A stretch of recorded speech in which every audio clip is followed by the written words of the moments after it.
Hello, everybody. Welcome to the Best of Me series. This is going to be the third episode. And as you know, everything's kept raw and natural because that's who I am. So for those who don't know me, I'm Olasco Boston. I am the creative director and founder of AfroDesiaCity. Today, we have a wonderful guest, a dear friend of mine that I have worked with for many years and taught me many things of how to be an organizer here in the city of Boston. So before I bring her on, I just want to make sure I give her a proper introduction. And obviously, my host is behind me, Nasir. So you'll get to know a little bit about him as well. So, let's do this.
Hi, Cindy.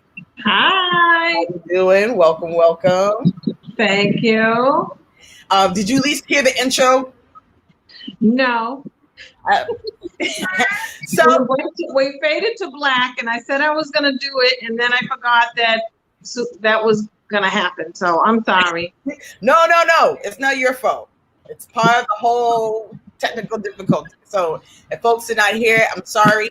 We're going to basically restart that again and come in. And yes, take it away, Miss Diggs. Okay.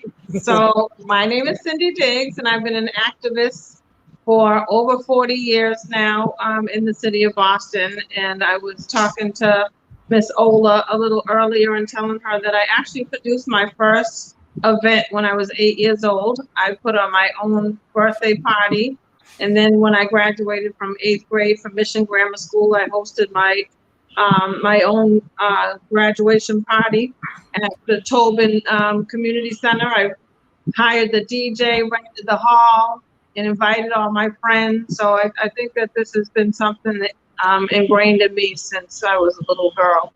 And then I put on my first professional event at the Afro-American Institute at Northeastern University when I was 16 years old. I was part of an organization called the National Association of Negro Business and Professional Women's Clubs. And because I had done such a good job, myself and a few of the other girls that participated in this fundraising meetings, and we sold hot dogs and chips and stuff like that. We were honored to go to the 20th anniversary of the original March on Washington, and that's when my activism began. When I saw all of people that looked like me in one space, I thought it was just incredible, and I just kept being involved. I mean, before that time, I was a couch potato. I went to Boston Latin School, and I never went out to play because I was stuck doing my homework for several hours. So that's just a little bit about me. There's a lot more that I could tell, but I don't want to take up too much time in just the intro. Oh, no problem. Thank you so much. This is all about you. So, I mean, we're here in this beautiful summer day. I mean, due to the circumstances of being quarantined. And as we survive that, I mean, I guess I'll just jump right in. You know, we met basically years ago through youth work.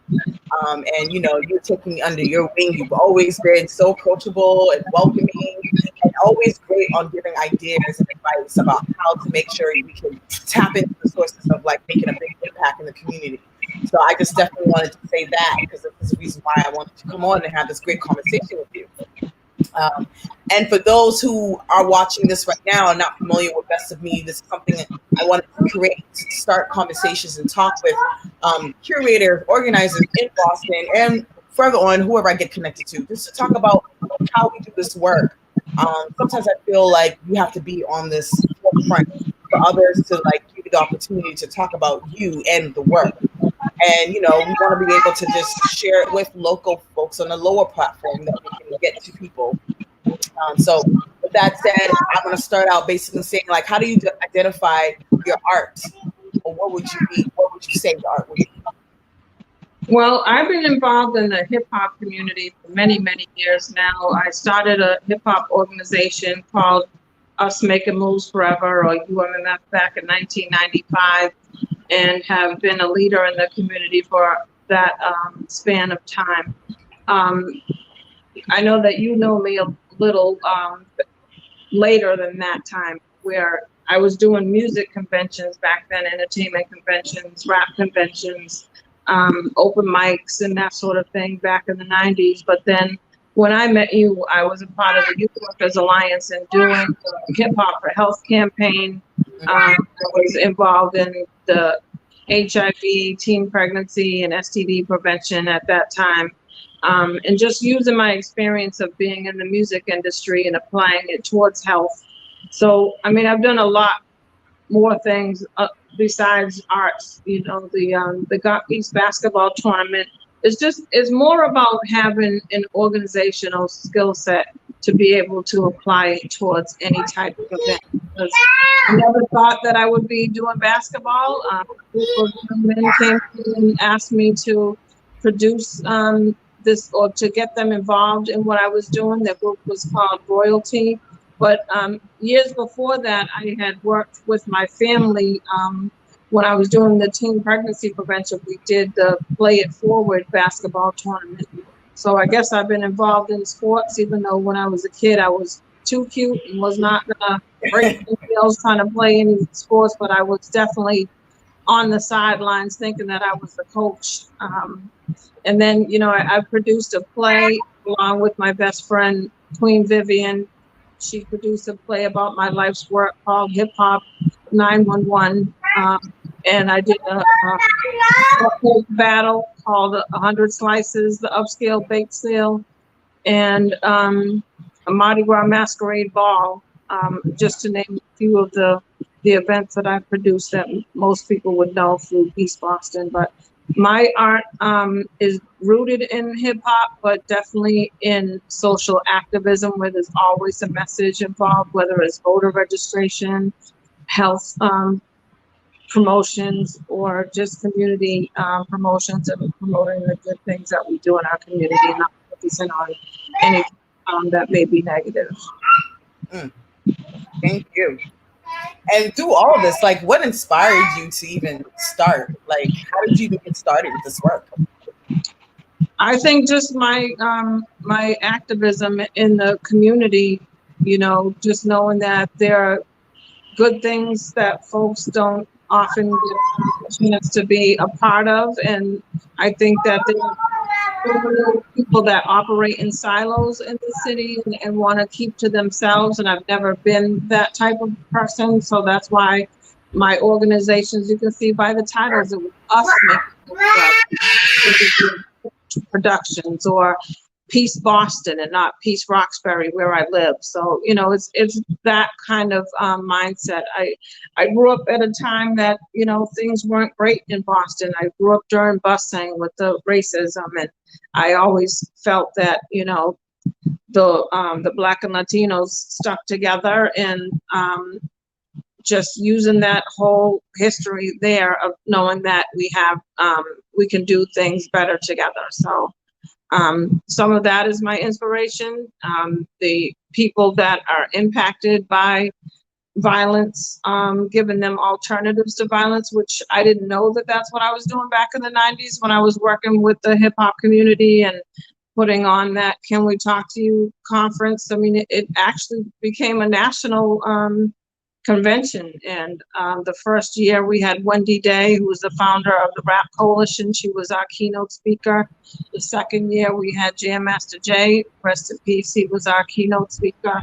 So, just all of these things just evolved into the next thing. It's not necessarily something that I had planned, but I think that God had a plan and just made these things come to light for me and for the people that I'm working with, and just being able to make Boston a better place, because who says that everything can happen in other cities? Like, this is the mecca of where all of the revolutionary folks came and lived. I mean, Martin Luther King lived here. Minister Farrakhan lived here. Malcolm X lived here. And, all of this is an inspiration for me. So I would say that those civic leaders were truly my inspiration. I actually started Peace Boston after being involved in those marches on Washington after the Million Man March. So all of that.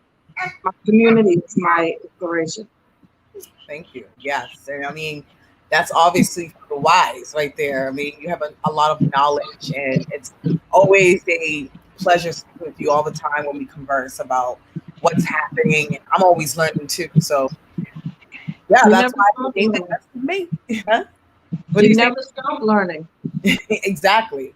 And that's one thing. So folks should always have it top of their head is like, you can't stop learning because you don't know everything.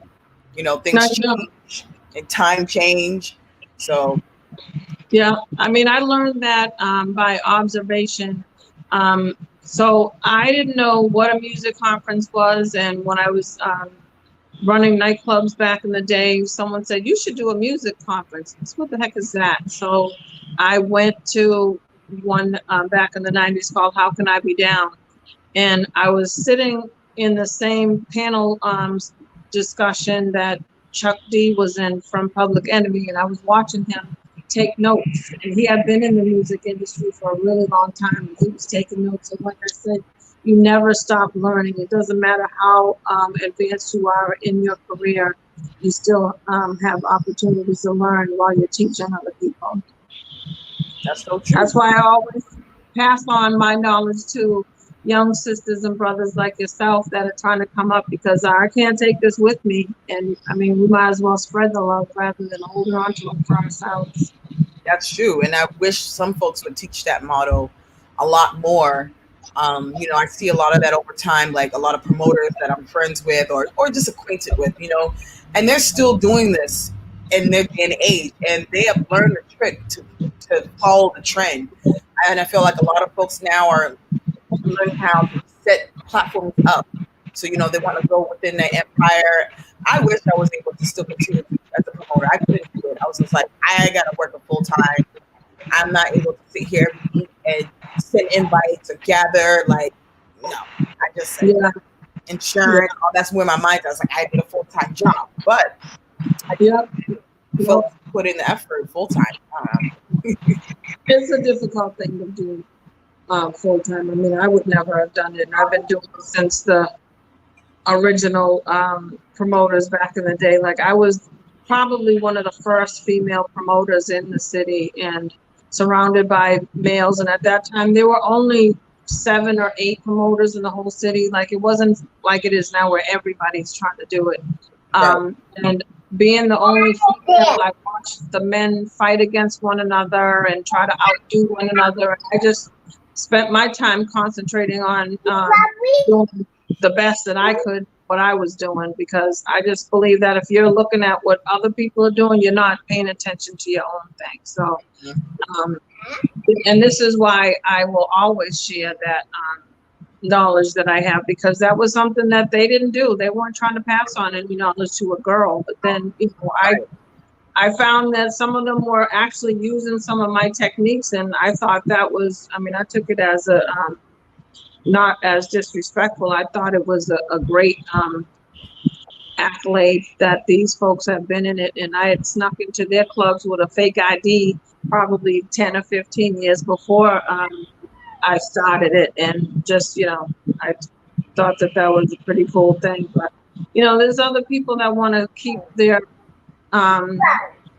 their information to themselves, their hookups to themselves. I mean, and I always told the artists back then, if you all, at that time, I don't know if you remember this time with all the street promotions and people wore the T-shirts with the artist names on it and all the big posters and flyers and stuff. So that was me and my people out there freezing cold, passing out flyers. It's not, we didn't have the internet at that time. So, yeah, it was, I mean, it was word of mouth, hand to hand combat out there for those of us who were doing the promotions. But probably why I was able to do well in the outreach field when I got into the health field, because I had already been doing that for a number of years. But, you know, I would tell the artists, if you just pooled your money together, you all could buy a whole bunch of T-shirts in bulk, and then get someone to print them up for you, but they would never want to come together. Everything had to be separate. And that's one of the difficulties in the city, is that everybody wants to shine on their own. But, you know, if you look at the sky, you don't see just the sun by itself. There's a whole bunch of stuff. That's true. I mean, if we all had the mindset about like how this economic, I guess you could say wildfire that's going out. Yeah. You know, how we put our money together to open up a club. Like now we're seeing some progress in the city now where there are Black-owned venues. But knowing that, it's like, how are we now becoming better? Like, how are we all working together so we can make sure that they're eating, we're eating, and we're able to still produce events in the space? I still find that very difficult in the city. So, yeah. I mean, and it doesn't make any sense, because if I want to be able to continue to go out and have a good time, then that place has to remain open. Mm-hmm. If it doesn't stay open, then we're seeing that right now with COVID, that, you know, if these places don't get business, they close, and that's it. I mean, one of them that you and I were talking about the other day was the Milky Way. Like, what are artists going to do post-COVID? There's no performance space in Boston. You have Slade's, but that's not really an open mic type of situations for performances. And all of these are small venues. I mean, when I was a promoter, we were using the bigger clubs where you had 500 plus a night at your events. Now those venues may hold like 50, 60 people. And so what are we going to do afterwards now that the Milky Way has gone out of business? I mean, we need to be trying to figure this out as part of a pandemic, like I say now. Like, we can't afford to lose any of these venues, because so we can't really speak on what's going to happen with this virus. But, you know, you don't know when we're going to come back from this, but we'd really like to have a social theme when it does. I mean, those of us who put on productions and events that are themed, we all use Dorothy's store, boutique, and that's closed. And this is like devastating to me. I know I helped them at the end and went in and try to bring business down there, and I just didn't see people coming out and support the way that they should have. I mean, the poor man had to move all of that stuff out of that building by himself. He had the help of his family the last few days. You know, we should have been wrapped around the corner trying to buy something for him, because what he said is the more people buy, the less I have to have. And, you know, who knows what's going to happen with that. Now that space is not available anymore. So people just don't think decide, I mean, beyond their own circumstances. We've got to get out of that. I mean, I've been on this earth living in Boston for over 50 years. I'd like to see some things change before I leave this. And we're hoping we're coming to that soon. Yeah. Yeah, I mean, it's, you know, we have to do better. This pandemic, and it is for a reason. It has people sitting down and thinking and actually taking account of what is going on in their lives and our lives together. Like, there's so many people that are just jumping up and doing stuff to support their communities that didn't before, or people are, creating platforms to educate and entertain people, all the DJs that are doing all the free performances on whatever platform, on Facebook or Instagram, just to make sure that people are being mentally stimulated, because we're a people that gets out of the house and socializes and hugs people, and all of this is very, very strange. I mean, I've worked in the health field for over 20 years, and I never thought that I would see anything like this. It's almost like a movie. It is. I feel like I'm in the Twilight Zone too. Yeah, the Twilight Zone. Like, we're all walking around with masks on, and that's why I put on these fancy earrings today, because I want to feel like I'm out doing something. So you and I were looking at one of the shops in Nubian Square yesterday. I mean, I think that maybe folks need to go down to that boutique in that area, the Final Touch with Class, and buy you some fancy earrings so that you can get on a Zoom and not be in your pajamas this time around, because when we go back to work, we don't know what's going to happen during flu season. So start getting prepared and get some books from Google. Tell them.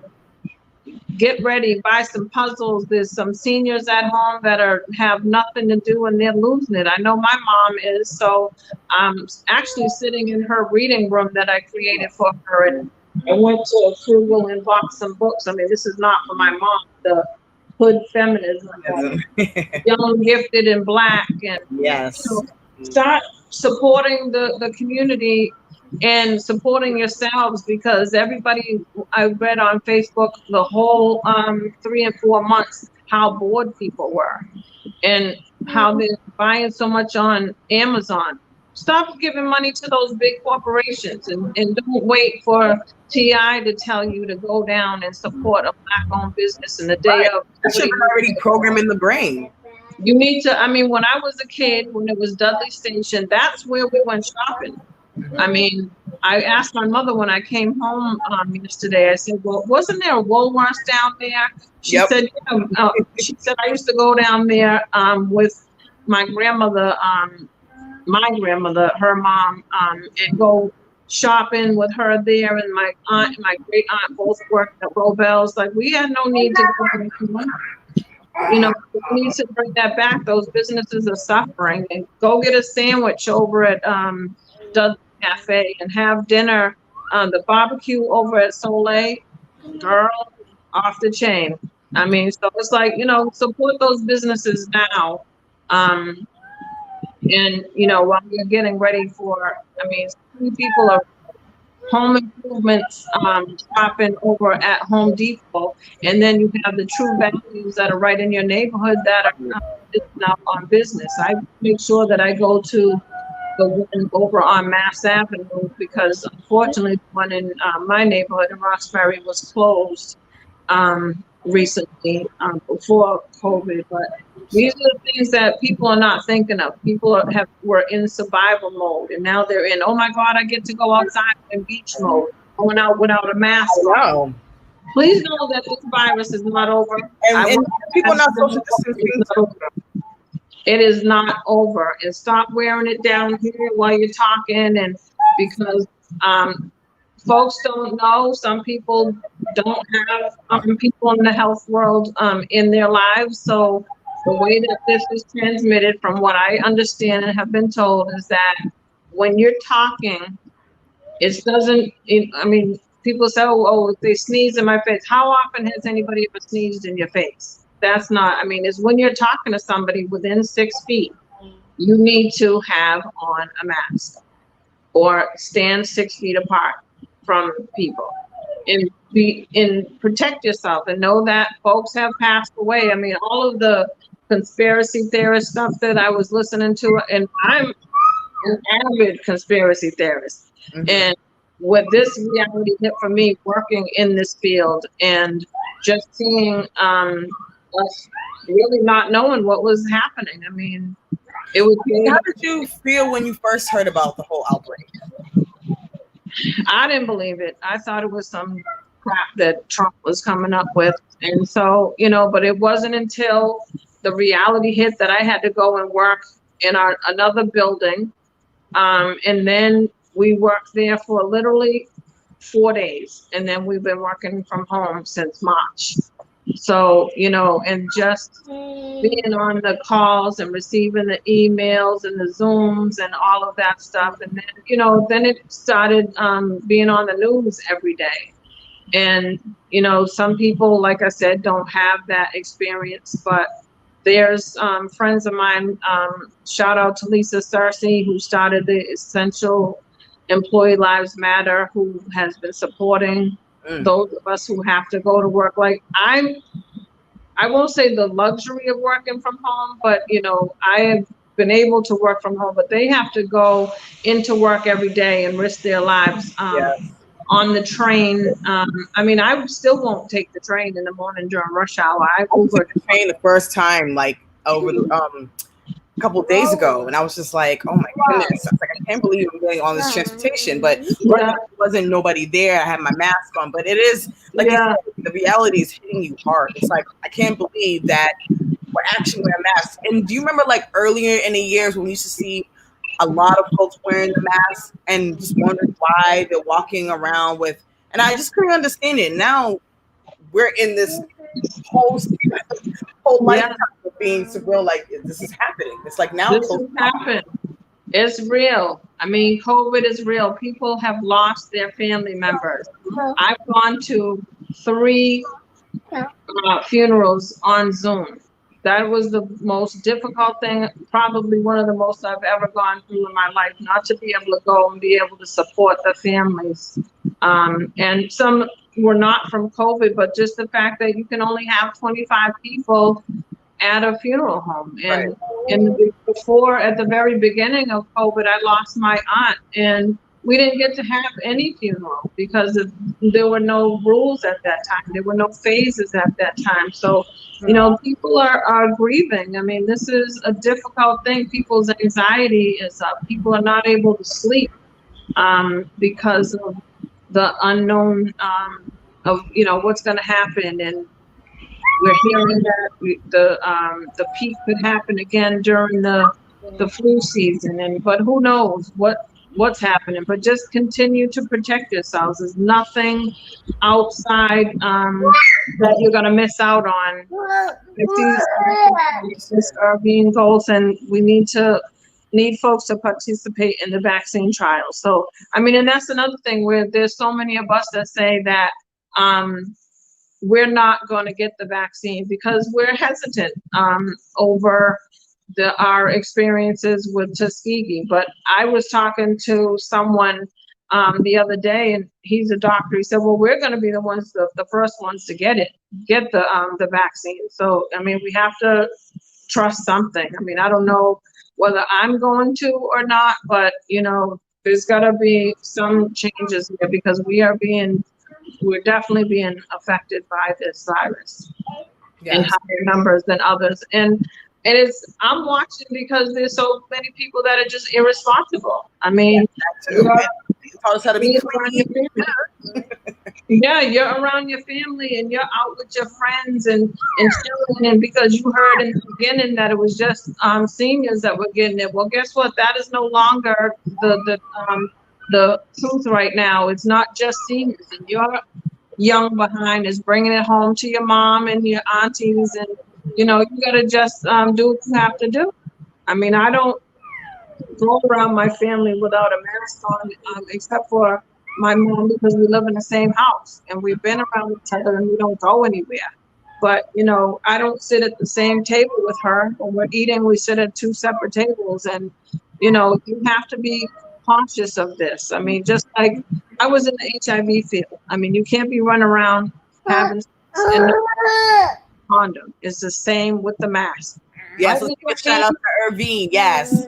I started off my career at Greater Options for Adolescent Lives with Irvine, so we go way back. I was one of the first promoters back in the 90s, passing out the condoms in the clubs.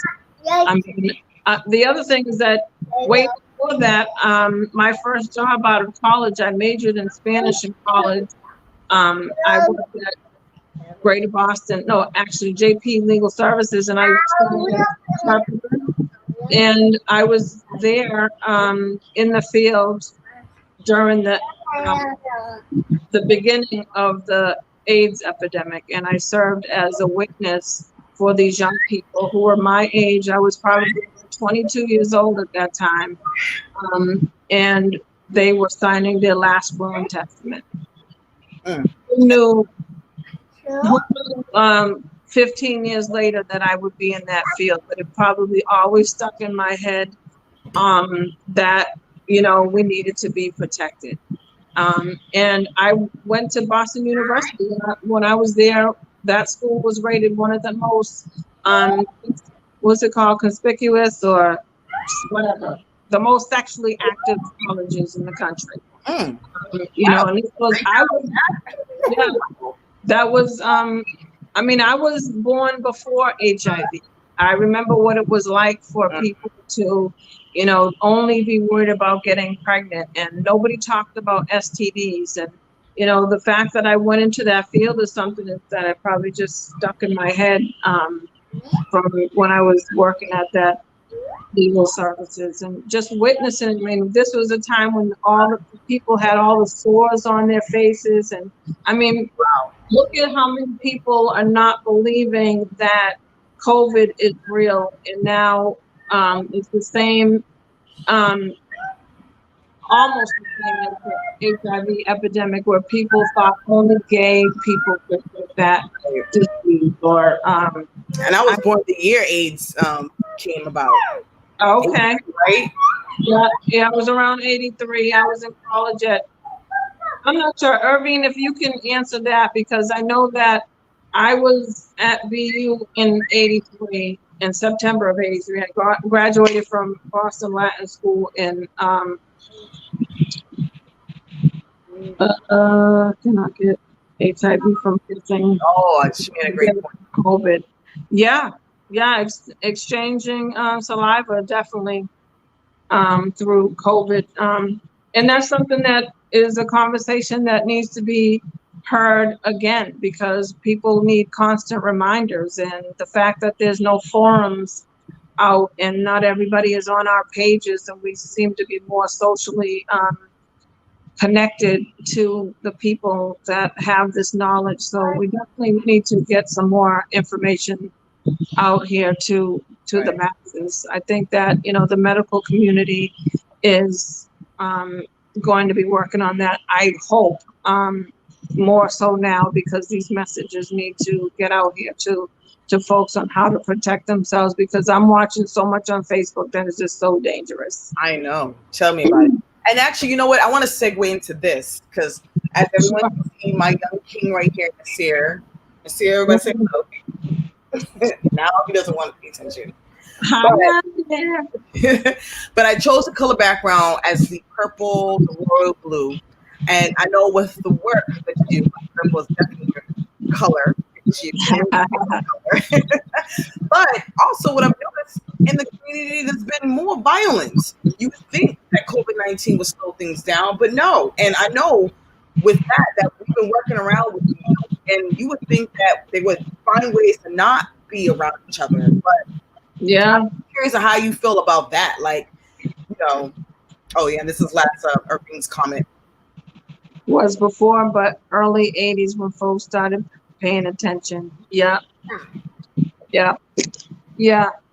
So, I mean, I've talked to Tina Sherry about the violence, and she said it's actually not gone up,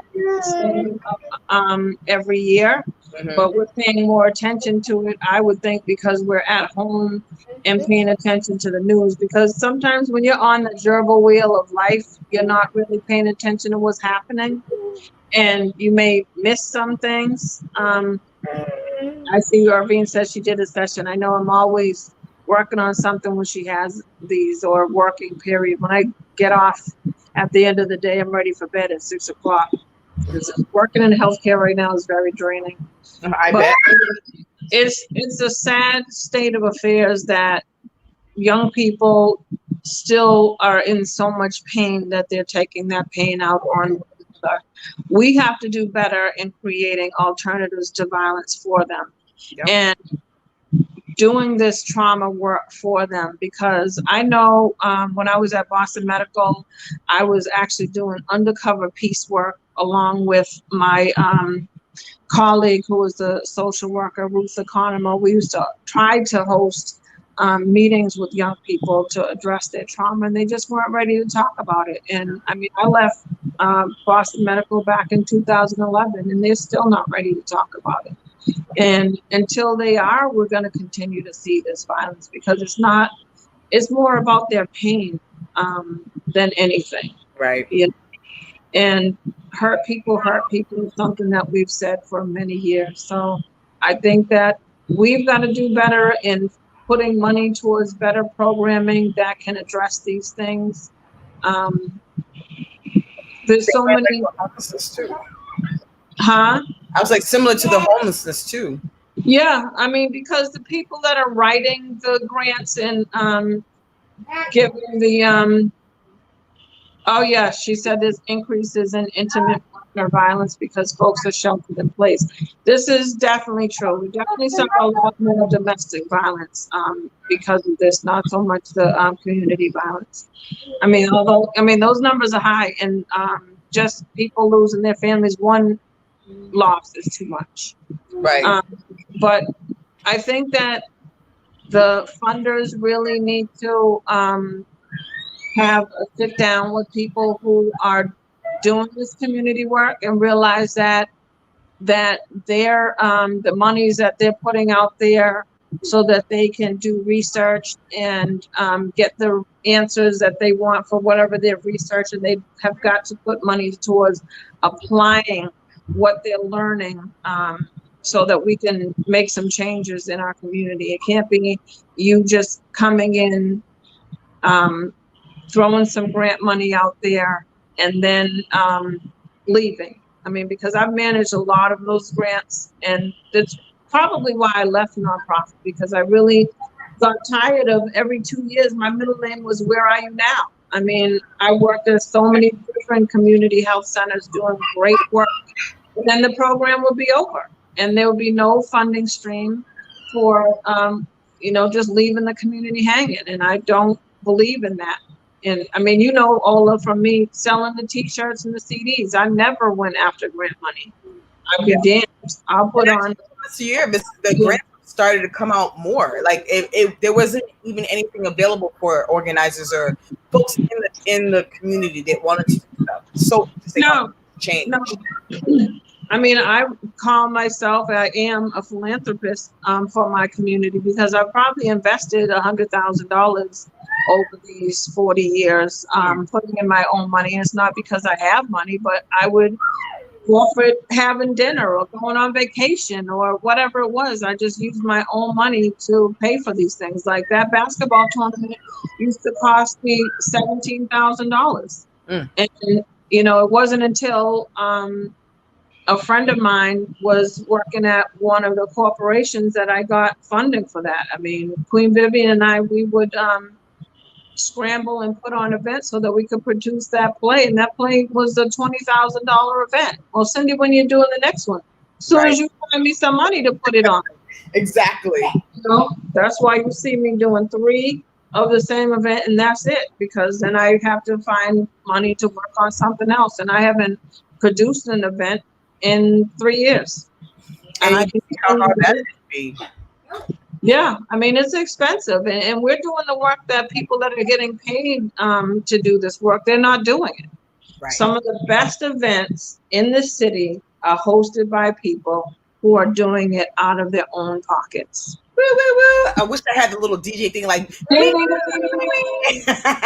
mean, and I talk to people in my networks that just are shocked. I mean, if you remember the Beantown Bounce, bring those and pull that together and have 5,000 people there and all those dance troupes.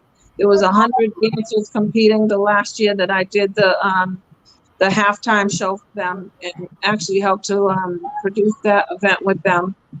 They paid for that themselves, and the Got Peace tournament. I had every elected official, the sheriff's department, the police department, and again, we pay for it ourselves. And you know, it's That a one of sad your best thing. accomplishments? Yeah, I mean, it's a lot, but you know, I'll never regret having done this work. I think you had asked me earlier what I would change. I would change starting off with the money before I do anything. You know, it's not something that I'm looking forward to participating in again anytime soon without having a budget to start with, because as you get closer to the event, you spend more time fundraising than you do actually doing the production. And I'm not gonna put myself in that position again, not for something big anyway. Thank you. I mean, that's something I'm learning now. I mean, trying to be your best self and believe in all the things that you want to do, but it is hard when it comes to funding. And I feel like I wish there was some way where the city or the government would recognize, um, organizers in the city that are putting work, that are engaging with folks locally, and say, "Hey, I love what you're doing. Can I help you out by sponsoring this event?" And sometimes Yeah. it doesn't work that way, but Yeah. No, they set it up like where you have to go after a grant. Well, I'm the event producer. I'm not a grant writer, so no, I'm not doing that. And then you want me to jump through hoops and give you my first born child for $10,000. No, I'll put in the $10,000 myself. I just will not pay my bills, or, not go on vacation for 2 or 3 years, or, that's not happening. So, I mean, it's move some of these people out of the way, give us the budget that we need to get it done, and stop doing surface work, because there's so many great programs. I've sat on a number of review boards, and I've watched the same people get money over and over again, and there's some phenomenal programs that don't get anything. right. That's where we should really be starting. And there's some people that I know in the past that actually that was their program, was to donate to these small groups to make sure that they I'm similar to the work that the Boston Foundation does, but I'm not talking about like a formal organization. These were other philanthropists that were doing these things. There's got to be some family trusts that want to give money to people with a track record. I mean, I'm not going to give to the first person that says that I do XYZ, because you know yourself, there's a lot of title holders in the city and they actually don't know how to do a job. But there's other people that have been doing it for a really long time, and I'm not advocating for myself, because it's time to pass on the baton to other people. I would rather teach others to be able to do this. I'm 55 years old now. I don't know that I'll be producing events for the next 20 years. 55 save lives, child. You know. But I have a lot to teach, and I want to still be involved, but not so much on the level that I was before, running around. You can see all these grays that have set in. I used to say it was Those are good luck. Yeah. they're good luck, and but it's time for some changes, and we don't want to just see people talking about our lives matter. You really got to do more to, because actions speak louder than words. And I applaud those young people that are involved in that marching. But we as the elders, we need to get involved with making sure that there's justice in action after that, or alongside the work that they're doing. Because I read a post recently from one of the young people involved in the BLM, and they said that, please stop asking us to do everything, because we are working specifically on police brutality, and I hear them. I mean, we can't stand up for every single thing, or you will burn yourselves out and your mission won't be accomplished. But we need to be simultaneously doing the work in our communities, so that our communities are safe. Right. You handle that part, and I'll handle this part. Like, there's many lanes in a highway. And it You doesn't gotta even have to be like the Black Lives, like you said, it doesn't only have to be the Black Lives Matter and wait yeah. for the organization to be like, hey, let's make something happen. We need to learn how to make things happen within our own neighborhoods. Like, Yeah. I mean, I learned from the great Mel King, is block by block organizing. You take care of what's going on in your neighborhood and, have people doing that sort of thing. I mean, I've just joined a few years ago an advisory board for our neighborhood bus in Mission Hill. But before that, I was always all over the city. But like I said, you learn more. As Queen Viv would say, when we get older, we work smarter and not harder. yep, So look, I'll take my little section, unless it's a day job. I'm not going to be ripping and racing all over the city anymore. I'm just going to do what I know that I can do to help out in my little small section of the world. thank you. Yeah, this conversation is going so great.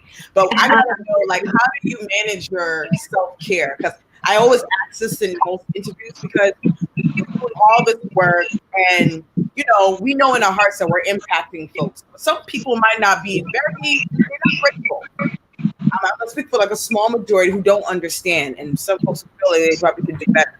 But like, how do you manage your self-care so you keep going?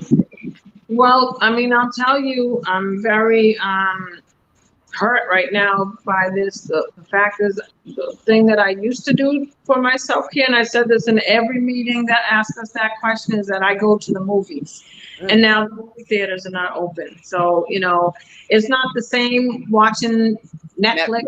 And, that sort of thing. So I had a good time at the drive-in that's put on by some of my friends, the DJs. Yeah, I went to see the Wiz with. I don't drive, so it's hard for me to go to all of them. But I went to that one. But just going into somebody else's world for an hour or so, watching TV, watching a movie, that's self-care for me. But then my mind is still going because I'm in the house. So if I was at a theater, I'd be getting the movie popcorn and drinking. I love the carbonated soda. I don't want a bottle of soda. I like it the fountain soda, and all that stuff is sitting back in the chair, put your legs up, and that's self-care for me. I'm not one that's going to the spa and all that. I'm not attracted to any of that stuff.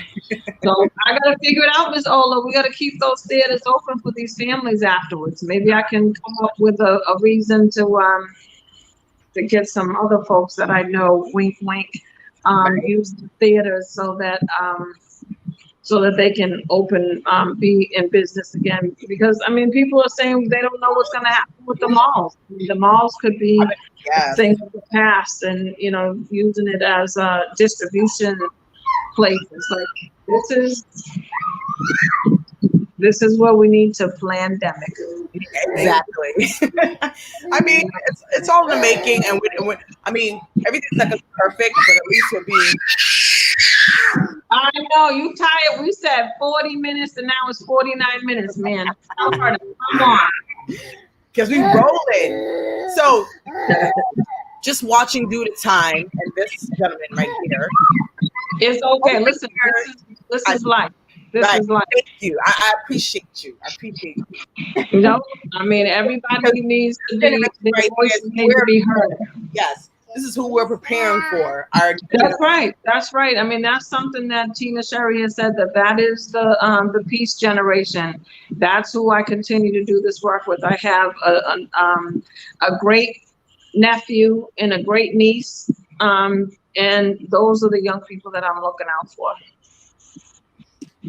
Yes, hopefully he'll take over his mama's shoes because Yeah, listen, they watch. I mean, my niece, ever since she was little, I was running Peace Boston, and she played me in the play, and she was one of the little fairies when she was younger, when she was 7, and now she's part of the mayor's youth council, and she's the director of public peace. Can you imagine that? The director of public peace. I said, you know what? Can I get a title in the job, please? I'm so proud of her, though. She's really following your footsteps.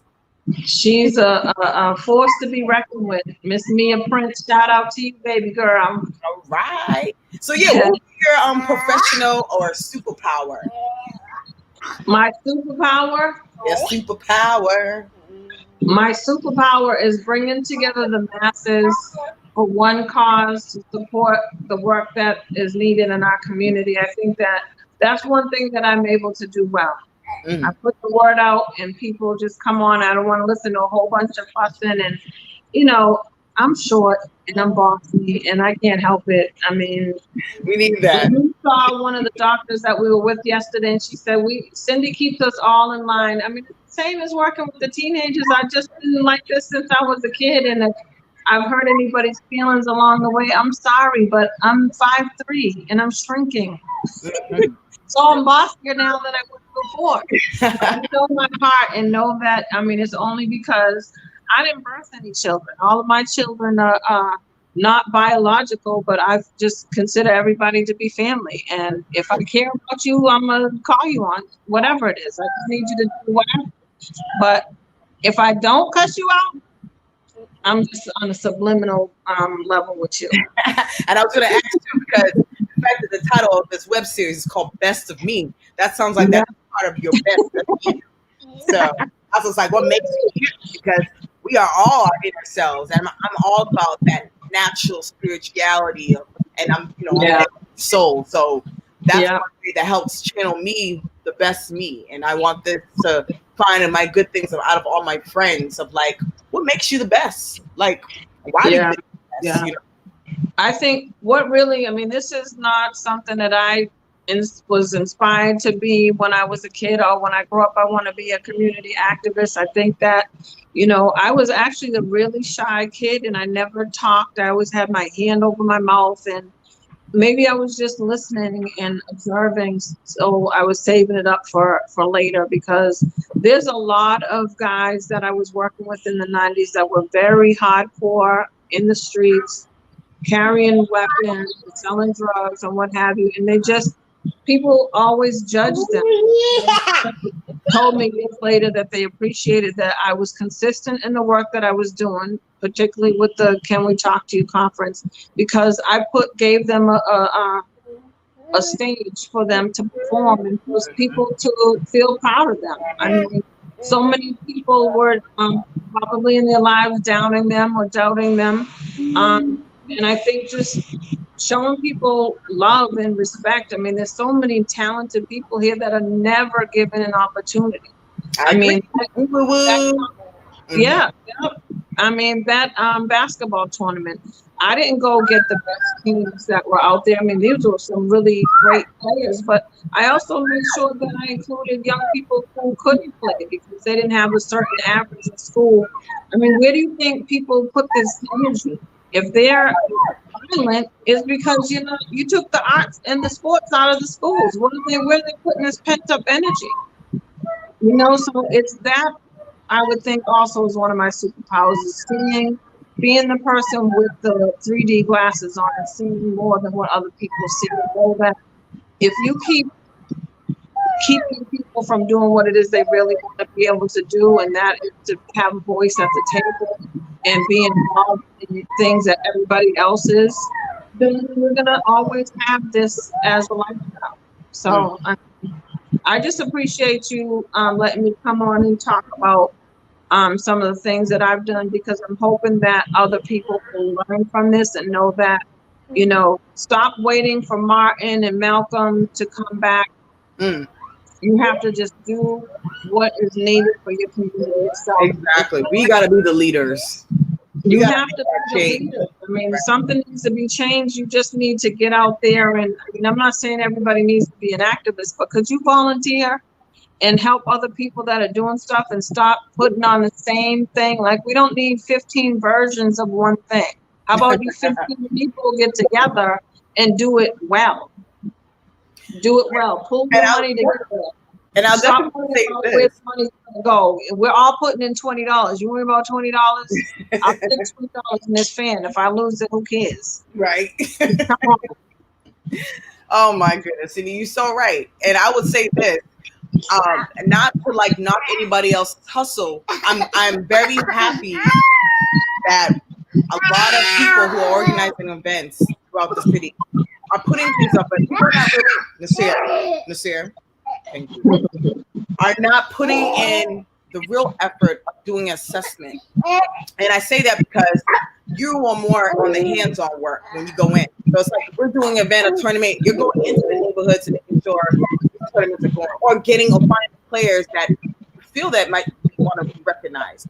But I feel a lot of cliche on events like, okay, we're going to create an organization for people of color, but you really can't if you don't understand what each person that are black and brown are actually going through the different neighborhoods. People have different mindsets and they judge off the bat because this person's doing this or they feel they're doing that or because of who they have in their backing. And that's what I've noticed. So if you're being backed by a big organization and they're giving you funding and you have this idea, then that's great. But like, how is that going to sustain and how is it going to move forward? Not for that particular time of event, but something that we can implement in a strategic plan for what the mayor wants to do or the government wants to do.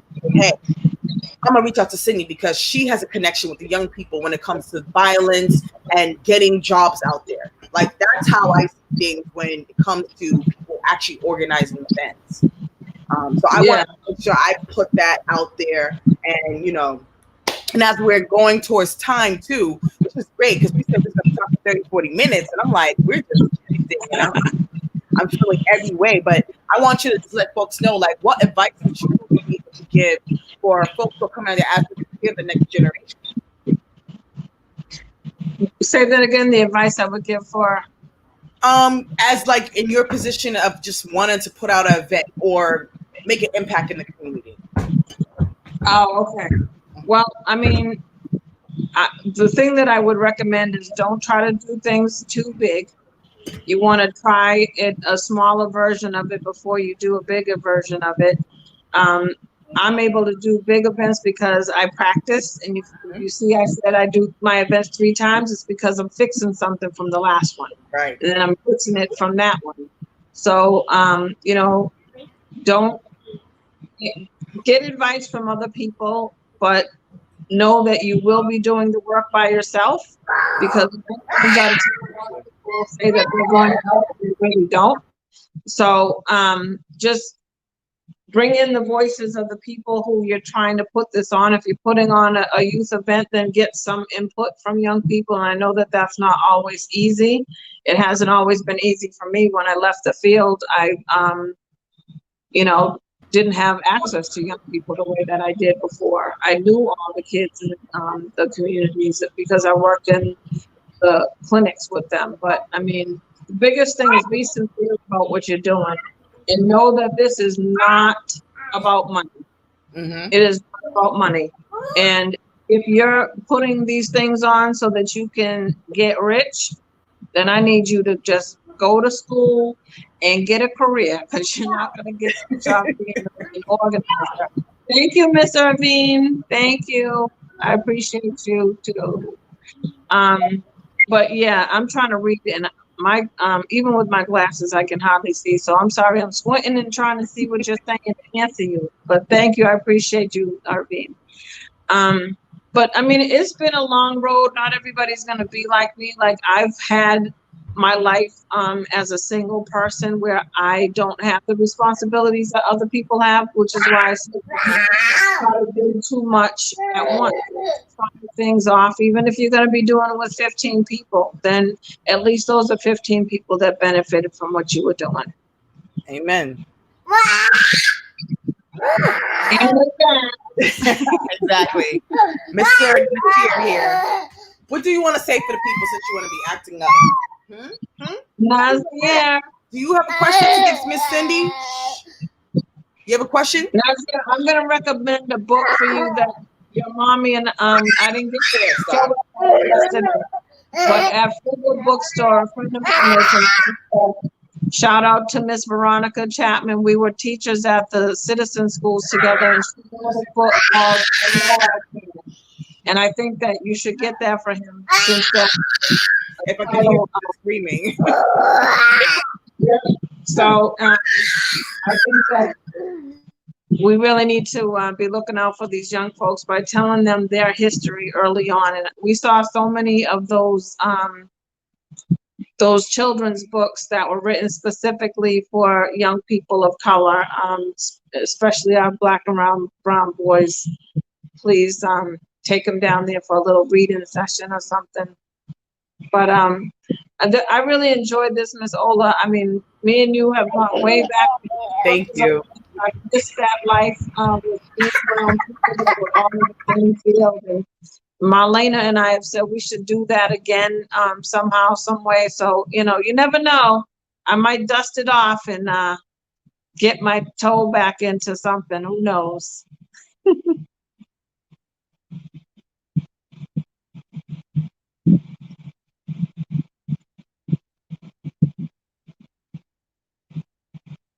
I have to let him go through this little tangent. He's on a timeout, so I'll talk to the rest of the people in the meantime. So I want you to visit a few stores, people, while you're waiting for Ola to come back. I was in a Nubian Square and ran into my good sister yesterday, and Soleil Restaurant is the favorite. Final Touch with Class, they have some amazing clothing there. A good friend of mine, Nika Hollingsworth, is hosting Queen's Day, so go down and get your African clothing so that you can watch that show that she has coming up in September on the 19th. And I'm actually the keynote speaker for that too. So you'll have to get dressed up for that, because I'm sick and tired of looking at Zoom and watching people in their scrubs and all the scrubby stuff. Let's get dressed up, all dressed up and somewhere to go. And then that at the cafe, girl, that cookie, that toffee cookie that they had, I didn't grab the lunch like Jocelyn did, but that cookie was off the hook. Buy more than one. And then again, shop at Frugal's. So that's my commercial. Thank you. Some of the things I gotta read this because it's something that I keep, but I want to make sure I say it right. We are in charge of maintaining the landscape of our community post-COVID. So support those businesses.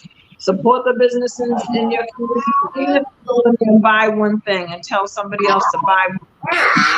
Even if you don't need it, go and buy it and have it in your house and say that I shopped a small business during COVID so that it would be there when we come back. Amen on this Sunday, good people. Amen. Thank you. Thank you. I appreciate you as always. Wow, we're up to the hour, but this is beautiful. And I want to say thank you again so much for joining me on this platform. You've been the greatest. And this is also making us so much closer because this is one way. Now I know it's fair. Quiet. Thank you. Now that everyone sees us in our rawest form. But as you know, we try to do what we do. And everyone knows me for so long. I'm a mother now, so I got to be able to multitask and get things moving. So again, we want to thank you. Can you say thank you, Miss Cindy? Say thank you. Say thank you. Thank you. Thank you. Listen, mothering is real. I mean, God bless all of you all that acted as teachers during this pandemic. I mean, I'm glad to see a young person on a Zoom while I'm on here. He can make as much noise as he wants to. Thank you, because all the hats that we wear, as you can see, and then sometimes that's right. It's more important to get the message out there than worrying about what's happening in the sound effects. That's a great thing. Thank you. So before we close, what are some updated things that you would like to share? Because I got a plug to show as we close out. I talked about the event in September, and there's some other things that I'm working on, but I'm doing there are more private events right now to see how it's going to work out before I make it. So I'll wait on that, but it involves supporting the businesses in the community. So that, I would say, that's about it. That and me working and now going back to work 2 days a week. I'm gonna miss working from home because I get so much more done from home, but I don't have a lot going on I go out and shop. That's my favorite thing. Awesome. Well, thank you. One plug that we're working on right now is since Packlight is no longer being held at the Milky Way due to its closure, I have revamped and created a platform where I still want to be able to work with artists and creatives, and it's called Pillow Talk. So for some reason, I always have like these ideas and stuff like that. So it's Packlight Pillow Talk is a music series that's going to take place, replacing the idea of Packlight every third Thursday. So the first one will be August 20th, and I'm featuring Amanda Shea, who's been a long, strong supporter of mine, and Emmanuel Escobar, who is a talented artist. So they're both going to come on. We're going to be streaming live at the Dorchester Art Project in Dorchester.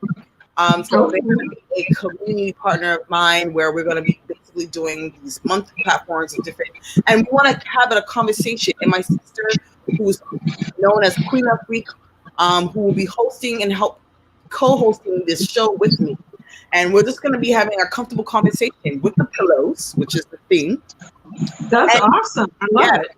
Diving into what a musician or artist or whoever is creating and like what makes it you. So it's going to be a fusion. And then they'll also do some live performances as well. And also my partner is the Adonis Martin, who has the Mad Music Mill project. So he's been doing a lot of things and moving on, and he's also a very talented musician as well. So folks, just stay tuned. I'll show the flyer as we close out, and thank you so much. Where can we follow you, Cindy, if you know, to get more information for any other interviews we would like to have with you? On Facebook, on the Peace Boston page. If I'm working on something, I would post it on there. But you can go on there, look at some of the pictures of the things that I've done in the past. But just one side note, Miss Ola, while they're performing, just remember they have to be 6 feet apart. Yes, ma'am. We yes, they will be wearing their masks, social distancing. We are only allowed women or folks in the building, so that's why we're just going to have most of the folks that were part of the production in the building, and then everything else will be streamed live. So we're practicing social distancing as well, so folks can be on the movement. And thank you for your lovely health expert of giving us the knowledge and continue giving us those knowledges. It doesn't work. Yeah, I mean, it's something that I can't even enter the building without using sanitizer and changing our mask that we had on from outside and then putting sanitizer on again. So it's a ritual before we can even go into the building. So it's important. And a normalcy now. So, I mean, I feel like this woke us up. And this should have been something we've been doing for a long time. So we're not pointing fingers, but everybody just right on their cleanliness. That's all I got to say. Well, thank you so much, Cindy. I love you so much. Love you too, sweetie. And thank you all for supporting this platform, the Best of Me Web Series. Remember, every first Sunday of the month, I'll be having some great conversations with some great people, whether they live here or far. But it's all about connecting and getting to know each other. So if you are interested, please hit me up. You can find me on Twitter, Facebook, Instagram, Snapchat, anything. Consistency of Olasco Boston or AfroDesiaCity. So, you know, I love to try to get trendy. So thank you so much. All right. I love you all, and we are going off. Thank you so much.